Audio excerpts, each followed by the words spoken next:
And this is my granddaughter, Gia.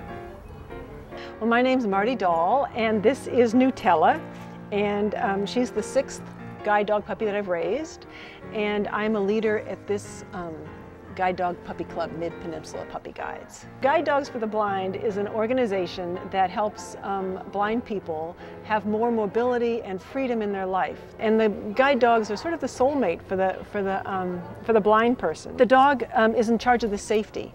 They stop at curbs. If there is a car that's pulling in front of them, they will stop. If there's a hole, they'll get the puppy raiser.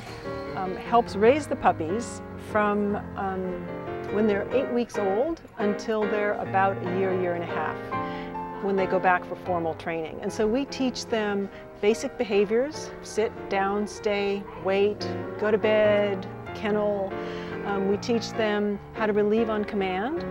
We teach them good house manners, because when they get back up to guide dogs, what they want to do with these dogs is teach them all the guide work. And what they're hoping for is to get a good, solid, well-behaved dog that they don't have to do all that basic training. So all the basic stuff has been taken care of.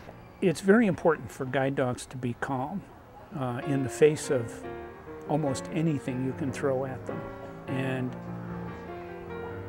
the dogs that make it are almost always dogs that really can be calm in the face of anything. I think everybody actually did a pretty good job. And it's really a matter of calling people's attention, showing them what to look for, so that they can get to know their own dog better and over time be able to see the same thing in other dogs.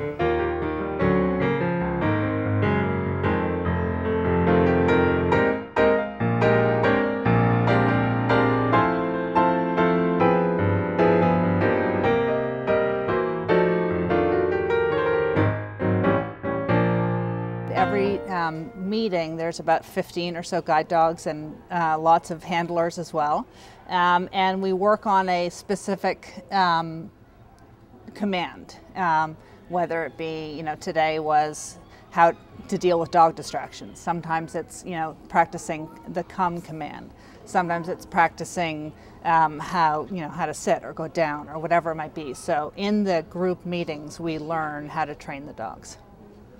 The exercises we did today were a lot about calming, and as you know, baby puppies are not very calm. In fact, a lot of dogs are not very calm. Guide dogs, when they're out in public, have to be calm and relaxed in order to do their job. The exercises that we work on are designed to help the dog get calm, even in what would normally be considered a very hectic situation. You get a room with 60, 70 people and 20 dogs, and you get all the dogs into about an 8-foot circle.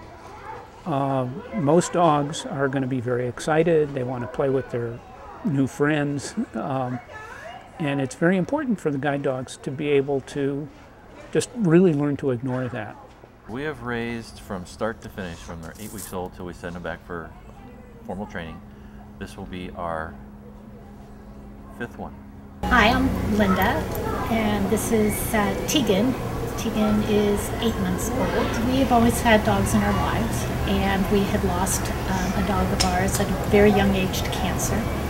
And we were grieving, and a friend of mine who had been coming encouraged me to come and just play with puppies and get a little puppy fix. And we walked in and we were hooked. I grew up with dogs, and we owned a golden retriever before getting into this. So I've certainly been around dogs, which was part of the reason why we got into it, because I, have a love for dogs.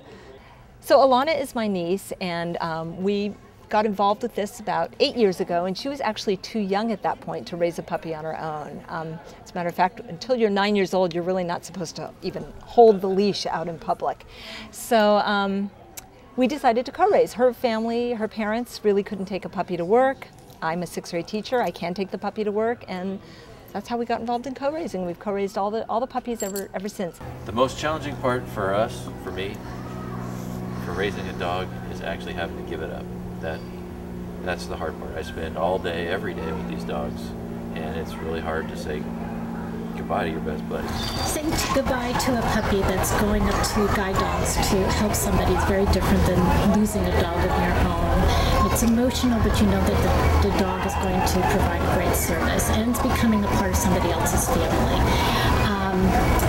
And even though you're crying, it's mixed emotions in saying goodbye to the dog.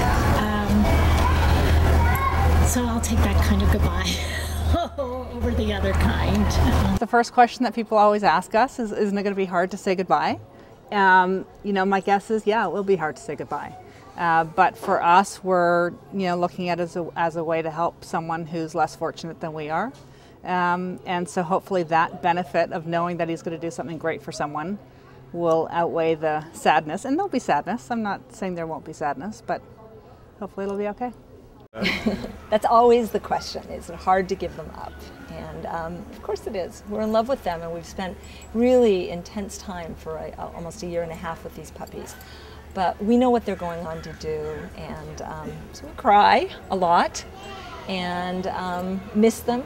We miss them more than they miss us. They're off at college. They're having a great time. They're making all kinds of friends and going through training and being exposed to all kinds of things, and we're sitting at home wondering how they're doing.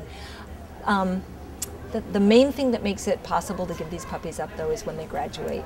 And we see them again, and we meet their partner, and we've been lucky in that we've actually become friends with, we've had 2 dogs graduate, and we're friends with both of those gentlemen and keep in touch and get stories about how the dogs are doing, and that makes it worth it.